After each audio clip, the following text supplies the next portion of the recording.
Hoje nós fizemos a página 63 e 64 do caderno de atividade de matemática. O exercício número 1 falava com a quantidade de quadradinhos que tem no interior do polígono. Então, como que nós fazemos para descobrir?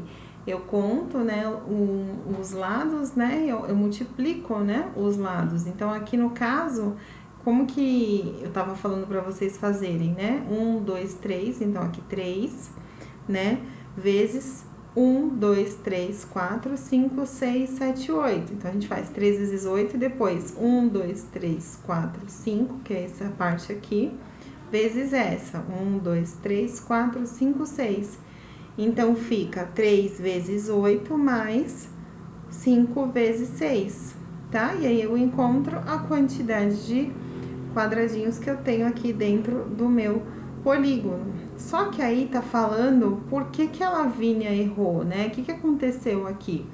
Então, a Lavínia, ela colocou 6 vezes 6, em vez de colocar 5 vezes 6 ou 6 vezes 5, né? Ela contou um quadradinho a mais. Então, por que o raciocínio dela está correto? Está correto porque ela colocou lá de maneira correta, colocando uma multiplicação, uma adição, uma outra multiplicação, tá? Porém, ela errou com relação ao númerozinho aqui, que dá toda a diferença. Então, na verdade, nós temos um total de 54 quadradinhos dentro do polígono, né? E a Lavínia falou que tinha 60, tá? Então, eu vou abrir aqui para vocês e aí, para corrigir o erro da Lavínia, ela só escrever a conta correta que a gente deveria fazer para descobrir o total. Então, fica 3 vezes 8 mais 5 vezes 6, que daí eu tenho o resultado 54. B. Valdivino deu esta resposta, 8 vezes 8 menos 2 vezes 5. Como ele pensou? Então, ele fez o que? Ele completou a figura, né? Já tem ali, ó, como se ele tivesse completado, né, a figura. Então, conforme aqui, ó, vou passar aqui com o mouse aqui para vocês verem. Então, ele completou para obter o quadrado, né, a parte toda lá do quadrado, né, e depois ele fez a subtração, né. E aí, na C, escreva uma terceira expressão numérica para responder ao pedido da professora. Então, a gente pode chegar em qualquer resultado efetuando várias formas de expressões, tá? Então, aí a gente acabou fazendo aí. Depois, a 2. Para obter o valor de cada expressão numérica, calcule mentalmente e complete os espaços. Então, alguns de vocês ficaram com dúvida o que era para colocar nesse espaço, né? Eu havia passado de lição de casa essa página aí. Alguns conseguiram fazer e outros ficaram na dúvida se tinha acertado ou não. Mas aí eu tava lembrando vocês que, na verdade, aqui é expressão numérica, né? Vocês têm que fazer o quê? Obedecer a regra da resolução, né? Então, quando eu tenho a expressão numérica, como a Pro sempre fala para vocês. Primeiro, a gente tem que resolver multiplicação e divisão e depois adição e subtração. Se houver parênteses, colchetes ou chaves, e aí eu tenho que obrigatoriamente resolver primeiro parênteses, depois colchetes, depois chaves, né? E aí, nesse caso, mesmo quando eu tenho multiplicação ou divisão dentro do parênteses, eu também preciso resolver essas operações primeiro, né? E depois a adição e a subtração. Por mais que a adição e a subtração venha primeiro dentro do parênteses, tá? Mas tendo aí divisão e multiplicação, não tem jeito, tem que respeitar a regra. Então, a Pro fala bastante sobre isso com vocês. Então, por que ali é 2 na A? Porque 55 mais, abre parênteses, 33 mais 22, dividido por 11, fecha parênteses, dividido por 7, eu vou resolver primeiro a divisão. Então, 2 é o resultado da divisão de 22 por 11, tá? Depois, eu ainda não eliminei o meu parênteses, eu tenho que continuar resolvendo a minha expressão até eliminar o parênteses. Aí eu resolvo, eu termino de copiar o restante.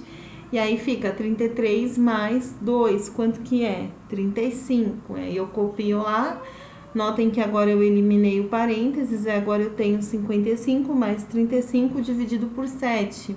Não tendo parênteses, eu tenho que resolver Do mesmo jeito, eu tenho que respeitar a ordem, né? Eu tenho que resolver primeiro aí, nesse caso, a divisão. Então, eu mantenho o 55 lá, coloco o sinal de mais e eu resolvo. Quanto que é 35 dividido por 7? Dá 5. Então, eu coloco 5 lá no meu espaço, né? E aí, eu tenho agora para resolver 55 mais 5, né? Que dá 60. Então, dessa forma aí, vocês teriam que fazer a B e a C, tá? Respeitando a ordem da resolução aí da expressão numérica, né? Depois, nós fizemos a página 64, nós corrigimos a lição de casa. Então, na número 1, era para fazer cálculo mental, né? Então, nós temos adições, né? Na 25 mais 35, 66 mais 27. E aí, a gente estava pensando, né? Cada um tem uma maneira de pensar, né? Então, 25 mais 35, né? Eu posso fazer lá, posso pensar lá, 30 mais 20, depois 5 mais 5. Aí eu somo, né? Eu chego no meu resultado, né? 30 mais 20, 50. 5 mais 5, 10. 50 mais 10, 60. Então, cada um consegue fazer a sua conta lá. Arredondando, consegue fazer essas contas aí tranquilamente, fazendo a conta de cabeça, né? Mentalmente, calculando mentalmente. Depois nós temos a subtração na 2, que também era só para colocar vocês para pensarem mesmo como fazer o cálculo mental. Depois, na 3, o que você imagine que você trabalha como cobrador ou cobradora de ônibus. O preço da passagem é R$ 3,70. Então, baseado nessa informação, que a passagem custa lá R$ 3,70, nós teríamos que responder a B e a C. Então, A diz assim, que um passageiro pagou a passagem com uma cédula de R$ 5,00, quanto você lhe dá de troco, né? Então, R$ 1,30. B, passaram pela catraca um rapaz e 2 moças. Ele deu uma cédula de R$ 10 para pagar as 3 passagens, mas faltou dinheiro. Quanto faltou? R$ 1,10. Uma nova passageira lhe entrega 6 moedas de 50 centavos e 3 moedas de 25 centavos. Que troco você dá a ela? 5 centavos. E aí, probleminha básico aí, né, gente, na 3.